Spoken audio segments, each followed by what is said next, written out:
Hola cracks, mi nombre es Marcos Varillas y sean todos bienvenidos a un nuevo video de el curso de aritmética. El día de hoy, chicos, vamos a ver el tema de clasificación de fracciones, tema número 7, que vendría a ser la continuación del tema que realizamos la sesión anterior, ¿no? El tema 6 se trataba sobre fracciones. Ahora vamos a ver cuáles son las clasificaciones y según qué las clasificamos. Vamos a hacer lo siguiente entonces, señores.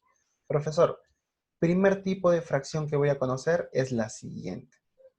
Profesor, el primer tipo de fracción que voy a conocer son las fracciones propias. ¿En qué consiste una fracción propia? Yo lo único que tengo que hacer es lo siguiente. Profesor, si es propia, yo voy a comparar el numerador, que es el número que va arriba, con el denominador. Mi denominador siempre tiene que ser mayor, profesor. Si se cumple esta condición, decimos que mi fracción es propia, como en este caso. Mi denominador es 8 y mi numerador, ¿cuánto vale? Mi numerador vale 3. Aquí ampliamente el denominador es mayor. En este ejercicio lo mismo. Mi numerador vale 5, mi numerador vale 5 y mi denominador vale 7, profesor. Así que el denominador continúa siendo mayor. Continúa siendo mayor. Siempre que el denominador sea mayor, decimos fracción propia. Del otro caso, o de forma inversa, las fracciones impropias. En este caso, ahora, ¿quién va a ser mayor? El numerador. El numerador, en todos los casos en los que el numerador sea mayor que el denominador, las fracciones se van a llamar impropias. Por ejemplo, el 3, obviamente, es el numerador, es mayor que ¿quién? Que el 2. Viene a ser mayor. 3 es mayor que 2, 7 es mayor que 3 y 9 es mayor que 5. Es bastante evidente de eso, ¿verdad? Siguiente clasificación, lo tenemos por aquí. Fracciones homogéneas. Profesor, ¿cuándo digo que son fracciones homogéneas? Primero tengo que reconocer un grupo, de dos o más podemos decir, un grupo de fracciones homogéneas. La homogeneidad te determina lo siguiente, todos tienen el mismo denominador. Todas las fracciones que existen dentro de ese grupo van a tener el mismo denominador. Por ejemplo, ¿no? El profesor me dice 7 novenos, 11 novenos y un noveno. Todas son fracciones homogéneas. ¿Por qué? Porque su denominador es el mismo. Homogéneos. ¿De acuerdo? Profesor, un ejemplo más. Puedo decir esto, pues, 5 novenos. ¿No? 5 novenos. Es una fracción homogénea. Ahora, profesor, una pregunta. ¿Una fracción homogénea puede ser propia o impropia? La respuesta es sí.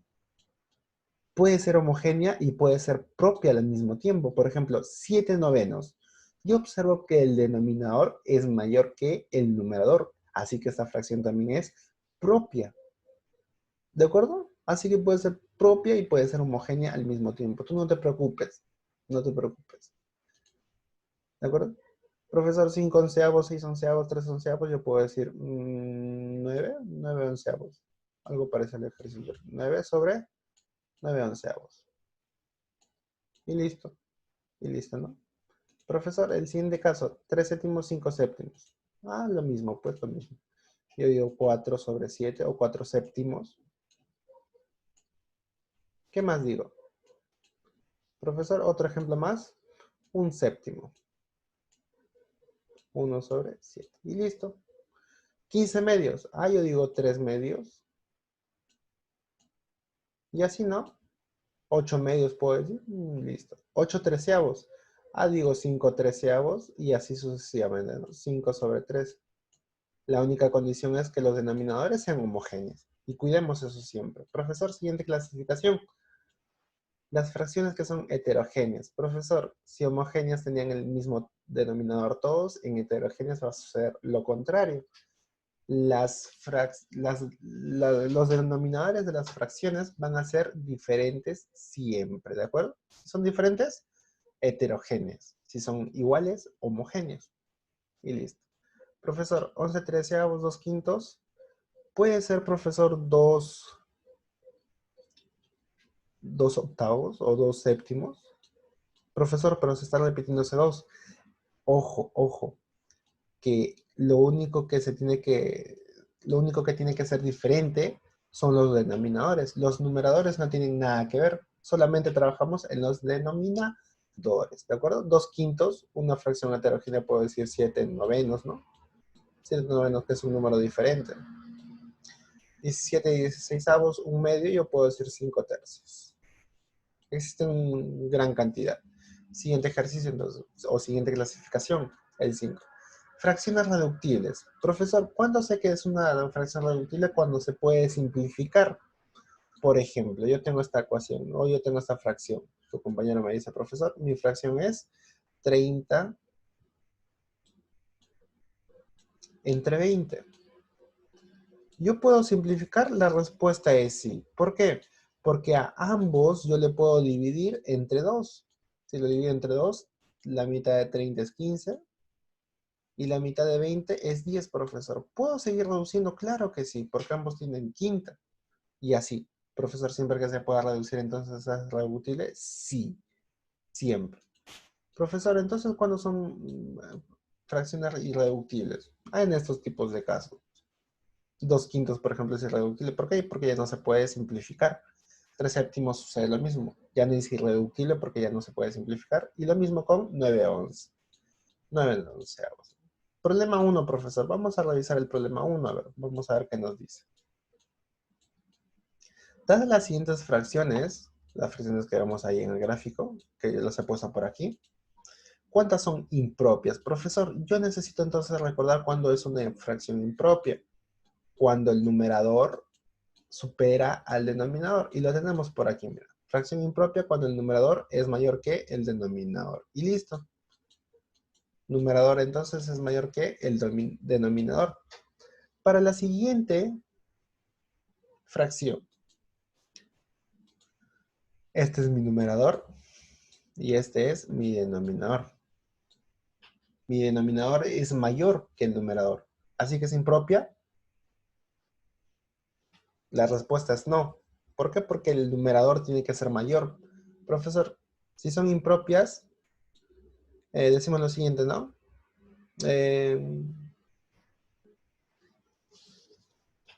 Ya, ¿cuántos son impropias? Listo. Continuamos entonces. Profesor, 9 y 8. No, no es impropia. 11 y 13, profesor, esta sí es. Se pasa de más, ¿no? Profesor, esta es impropia. La marcamos entonces. 5/19. ¿Es impropia?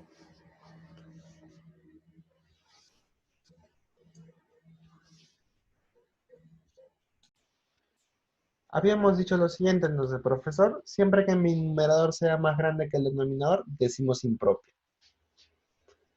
11/3 era un ejemplo, ¿no? Profesor, 20/30 no, y 5/4. Profesor, aquí el numerador es mucho más grande que el denominador.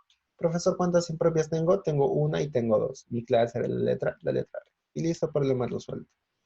Siguiente ejercicio. Dadas las siguientes fracciones, ¿cuántas son reductibles? ¿Cuándo son reductibles? Cuando se pueden simplificar. Vamos a ver si se pueden simplificar. 40 y 35 se pueden simplificar, sí. Les puedo sacar quinta y quinta, ¿de acuerdo? Quinta y quinta. Quinta de 40 es 8 y quinta de 35 es 7. Listo, continuamos entonces. 2/7 es irreductible. ¿Se puede reducir? La respuesta es no, pues, porque ya están en sus factores primos, 2 y 7. Así que no se puede reducir, ¿verdad? 11/32 se puede simplificar, tampoco, porque no tienen nada en común. Mitad no tiene 11. Y así, ¿no? 20/28, profesor, yo puedo sacarle mitad y mitad a cada uno. O puedo sacarle cuarta inclusive. ¿Por qué? Porque cuarta de 20 es 5 y cuarta de 28 es 7. 5/7. Puedo simplificar entonces. 35/45, quinta y quinta, profesor. Así que ¿cuántos casos me quedan? Tengo 3 aislados, ¿no? 3 aislados. Listo, seguimos resolviendo entonces. ¿Cuántas son reductibles? Vamos a ver.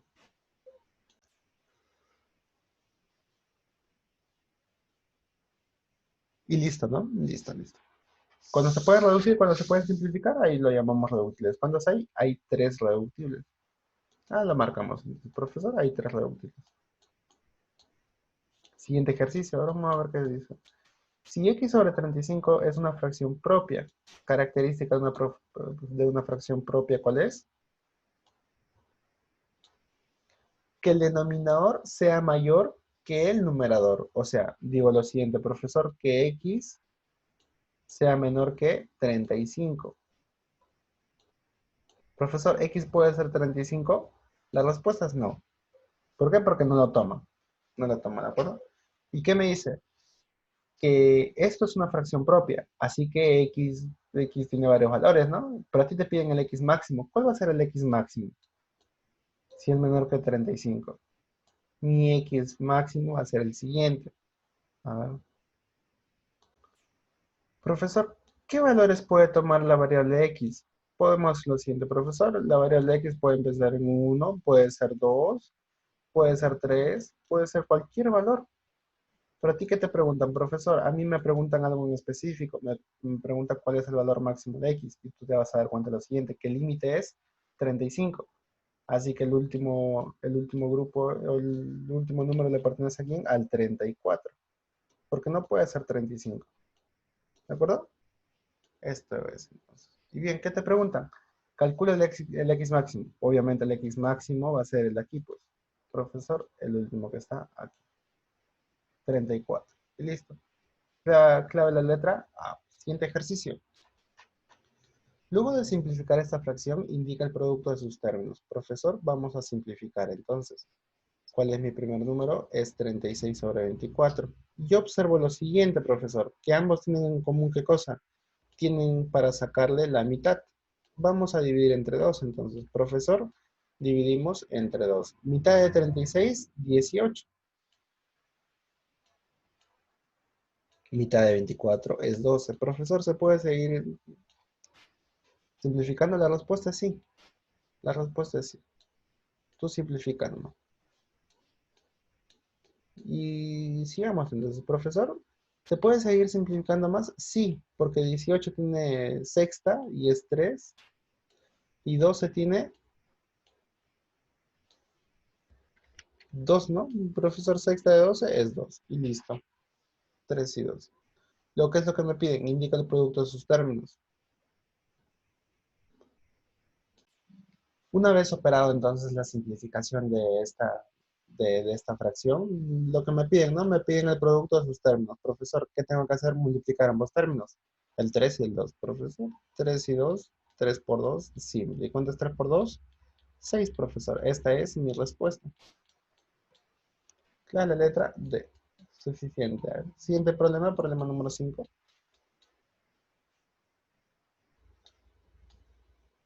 Yo observo lo siguiente. A ver, si A es una fracción propia, si es una fracción propia, el denominador es mayor. El A máximo entonces vendría a ser el mayor que le permite. Decimos lo siguiente, profesor. A máximo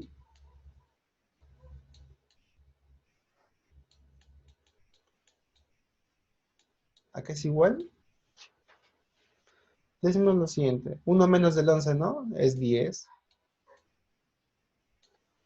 ¿Y qué más? Fracción impropia B, ¿no?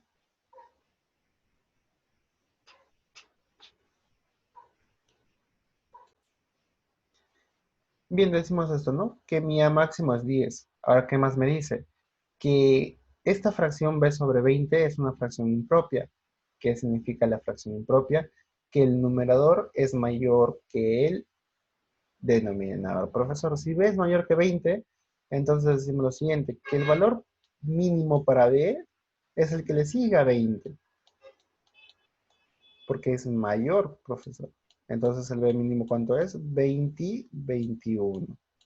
Y listo. A ti que te piden como estudiante calcular la suma de esos dos valores. Profesor, vamos a sumar, pues 21 más 10. Mi respuesta es 31. 31 es la clave de la letra E. Y listo. Bien, chicos, nos vamos a quedar ahí. Vamos a continuar con la solución de ejercicios por medio de Zoom. Nos estaríamos viendo la próxima vez. Cuídense mucho y hasta la próxima.